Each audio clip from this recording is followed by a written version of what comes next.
সংরক্ষিত নারী আসনে প্রার্থী হয়ে চমকে দিয়েছিলেন মডেল ও অভিনেত্রী রুকায়া জাহান চমক। কিন্তু চাইলেই কি আর সব হয়? মনোনয়ন জোটেনি তার, কিন্তু বঞ্চিত হওয়ায় আক্ষেপও নেই এই তারকার। জানালেন দেশের জন্যই কাজ চালিয়ে যেতে চান চমক। সামাজিক যোগাযোগ মাধ্যমে তাৎক্ষণিক এক লাইভে এসে শুরুতে ভক্তের নেতিবাচক কমেন্টের জবাব দিলেন চমক।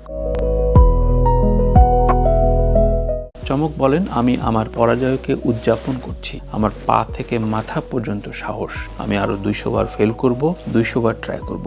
এটা আমার শুরু। আমার রাজনৈতিক পথ চলার শুরুই হলো এমপি প্রার্থী হয়ে। যারা যোগ্য প্রার্থী তাদেরই তো আগে সুযোগ দেয়া হবে, এটাতে আমার কোনো আক্ষেপ নেই। তবে শুধু নেতিবাচক কমেন্টই নয়, ইতিবাচক মন্তব্য, সমবেদনা ও অভিনন্দনও পেয়েছেন। তাতেই উৎসাহিত হয়ে চমক মন্তব্য করেছেন, খেলা তো মাত্র শুরু, সামনে জাতীয় নির্বাচন করব।